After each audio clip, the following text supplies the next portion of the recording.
Assalamualaikum warahmatullahi wabarakatuh. Kami dari kelompok 5. Pada kesempatan kali ini kami akan mempresentasikan tentang fintech insurance. Dan salah satu perusahaan yang bergerak pada bidang fintech insurance ada PT Asuransi Jiwa Manulife Indonesia atau yang kita kenal dengan Manulife Indonesia. Sebelum presentasi kita mulai, izinkan kami memperkenalkan diri. Yang pertama ada Muhammad Nuriski Saputra, lalu ada Siti Nurholis, Aisyah Rizkia, dan ada Alifia Salsabila. Next. Dan apa aja sih yang kita bahas pada kesempatan kali ini? Yang pertama itu ada definition of fintech insurance, ada function of fintech insurance, terus ada profile dari Manulife Indonesia, serta ada business model canvas atau BMC dari Manulife Indonesia. Nah,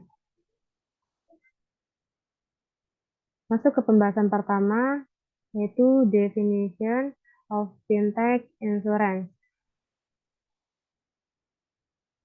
Ya, fintech adalah teknologi dalam lingkup finansial atau keuangan. Dan insurance atau asuransi adalah bentuk perjanjian antara kedua belah pihak, yaitu pihak tertanggung dan pihak penanggung, di mana pihak tertanggung membayar sebuah iuran kepada penanggung demi mendapatkan bentuk ganti rugi atas risiko finansial yang dapat terjadi secara tidak terduga. Dan pengertian dari fintech insurance itu sendiri adalah salah satu inovasi teknologi keuangan di bidang asuransi yang dilakukan melalui fasilitas teknologi informasi untuk melakukan perjanjian asuransi. Dan asuransi di sini mencakup tentang kesehatan, pelindungan aset, dan tunjangan hari tua.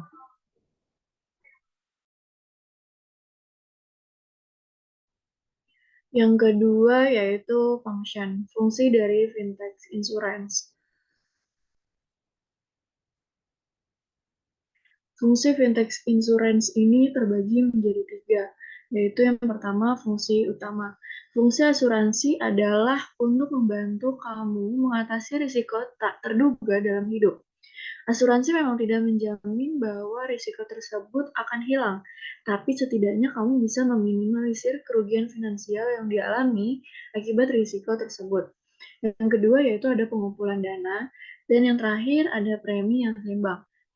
Fungsi yang kedua yaitu fungsi sekunder. Fungsi sekunder asuransi sebagai perangsang pertumbuhan ekonomi dan usaha, serta mencegah kerugian dan mengendalikan kerugian. Asuransi juga memberi manfaat sosial dan dapat digunakan sebagai tabungan. Asuransi berperan signifikan sebagai perangsang pertumbuhan perekonomian dengan memobilisasi tabungan domestik. Asuransi mengubah akumulasi modal menjadi investasi produktif. Asuransi juga memungkinkan untuk mengurangi kerugian, menciptakan stabilitas keuangan, dan mempromosikan kegiatan perdagangan dan perdagangan yang menghasilkan pertumbuhan serta pembangunan ekonomi. Yang terakhir yaitu fungsi tambahan, adanya investasi dana dan invisible earnings.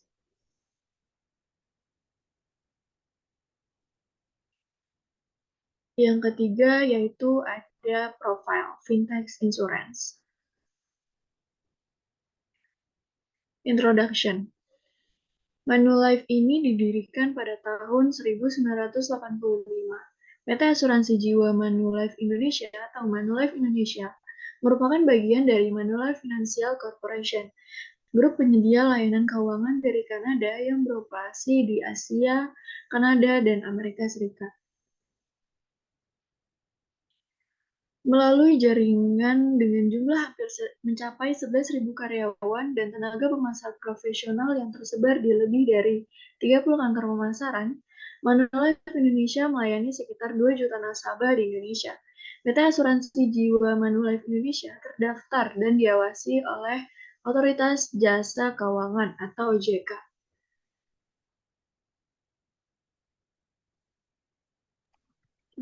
Baik yang keempat ini ada BMC atau Business Model Canvas dari Manulife Indonesia.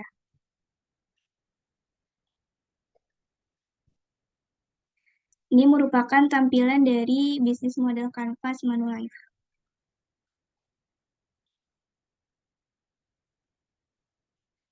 Yang pertama itu ada market. Market adalah elemen yang memaparkan informasi terkait dengan segmen pasar mana yang akan dan mampu dilayani oleh suatu bisnis. Manulife mengambil segmen pasar seperti individual dan households, semua ukuran bisnis, investor, dan savers atau penghemat.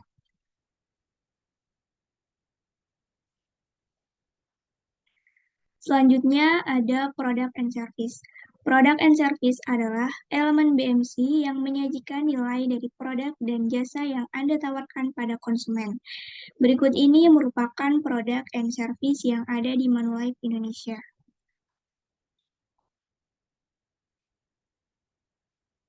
Oke, produk Manulife Indonesia ini terdiri dari ada 5 bagian. Yang bagian pertama ini ada proteksi jiwa.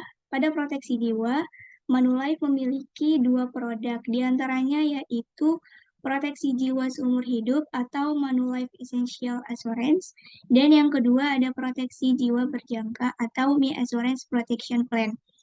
Pada bagian kesehatan, Manulife memiliki 2 produk, diantaranya yaitu asuransi kesehatan atau Me Ultimate Healthcare dan penyakit kritis atau Me Ultimate Critical Care. Pada bagian perlindungan dan tabungan, Manulife memiliki 3 produk, diantaranya yaitu yang pertama ada Me Preparation Legacy for Our Assurance, yang kedua itu ada Me Future Income Protector, dan yang ketiga ada Me Golden Retirement. Pada bagian proteksi dan investasi, produk Manulife yaitu Me Smart Insurance Solution Syariah, Me Smart Insurance Solution, ada Manulife Prime Assurance, ada Me Wealth Assurance, ada Manulife Investment Protector, ada proteksi Prima Maxi Plus, dan ada Me Wealth Link Optimax. Dan pada bagian yang terakhir, yaitu bagian korporasi, Manulife ini memiliki 2 produk, diantaranya yaitu Manulife Total Protection dan Manulife Direct Protection.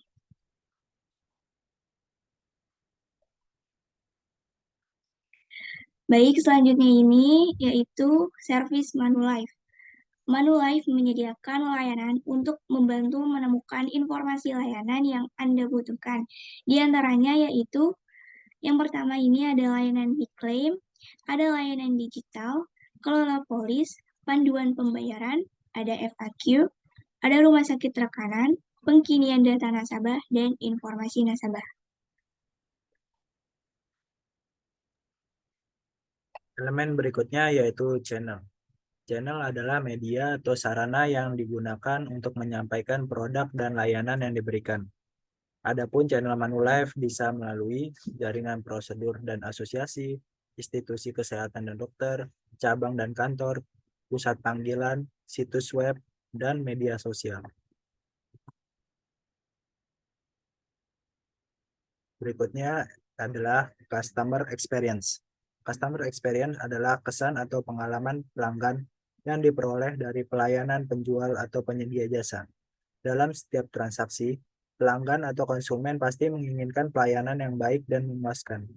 Adapun customer experience Manulife yaitu program kesehatan, kepercayaan, keamanan, pelayanan pelanggan atau pasien, kenyamanan, perform based, rekomendasi, dan komunitas pengguna. Elemen berikutnya yaitu revenue stream.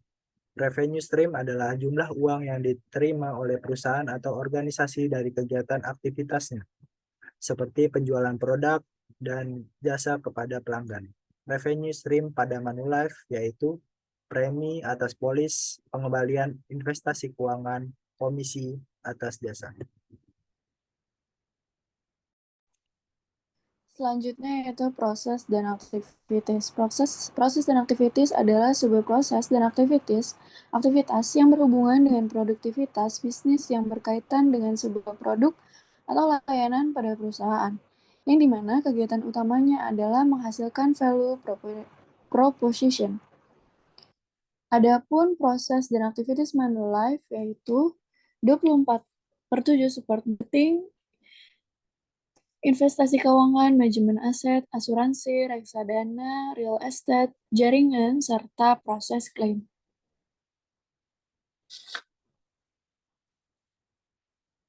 Resources dan sistem. Resources dan sistem adalah sumber daya yang dimiliki perusahaan untuk mewujudkan value proposition. Adapun resources dan sistem yang dimiliki pada perusahaan Manulife yaitu terdiri dari merek, Manulife melayani 20 juta customer di seluruh dunia, kemampuan teknologi informasi, serta penghargaan dan pengakuan. Selanjutnya ada partnership and collaboration. Partnership and collaboration adalah mitra atau vendor yang bekerja sama dengan suatu perusahaan yang tentunya memberikan keuntungan bagi perusahaan tersebut. Mitra dan vendor atau kolaborator utama pada Manulife Indonesia diantaranya yaitu tentunya setiap perusahaan memiliki investor. Lalu ada Manulife Bank Kanada yang merupakan anak perusahaan yang dimiliki oleh Manulife. Selanjutnya ada perusahaan menandatangani perjanjian semacam untuk membentuk Zonghong Life Insurance yang berbasis di Shanghai. Jadi Manulife ini ada suatu perjanjian dengan perusahaan Sinochem. Sinochem adalah perusahaan produk kimia dan pupuk di Tiongkok. Perjanjian tersebut dibuat untuk membentuk perusahaan asuransi yaitu Zonghong Life Insurance yang ada di Shanghai. Selanjutnya ada institusi kesehatan dan dokter, serta apotek dan industri farmasi. Sebuah perusahaan fintech insurance tentunya berkolaborasi atau memiliki partnership dengan mitra yang tadi telah disebutkan. Selanjutnya ada badan regulasi dan mitra investasi. Manulife bekerjasama dengan beberapa mitra bank serta lembaga keuangan terkemuka di Indonesia, meliputi pemasaran produk asuransi jiwa dan asuransi jiwa kredit. Pada akhir 2021, PT Manulife Asset Management Indonesia atau MAMI telah menjalin kemitraan dengan 33 agen penjual efek reksadana atau apero yang terdiri dari 21 mitra perbankan dan 12 mitra non-perbankan. Dan beberapa di antaranya yaitu ada Bareksa Portal Investasi, Bibit Tumbuh Bersama, dan Buka Investasi Bersama.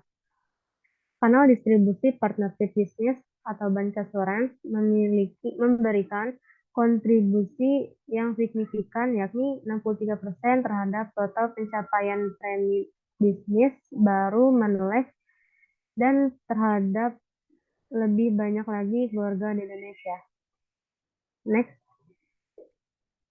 Selanjutnya itu ada cost and investment. Cost and investment merupakan biaya dan investasi yang ada dalam model bisnis suatu perusahaan. Biaya dan investment apa saja yang ada dalam Manulife Indonesia, yaitu diantaranya biaya klaim pembayaran, biaya insentif dari jaringan produser, biaya prescription atau biaya pembuatan suatu peraturan, lalu ada biaya komisi dari transaksi keuangan, lalu ada biaya pengembangan dan pemeliharaan kemampuan TI. Lalu ada biaya hukum, biaya karyawan yang meliputi biaya gaji, tunjangan, dan lain sebagainya. Lalu ada biaya pengembangan teknologi, serta yang terakhir perusahaan tentunya perlu mengeluarkan yang namanya biaya pajak. Oke, sekian yang bisa kami bawakan. Kurang lebih mohon maaf. Assalamualaikum warahmatullahi wabarakatuh.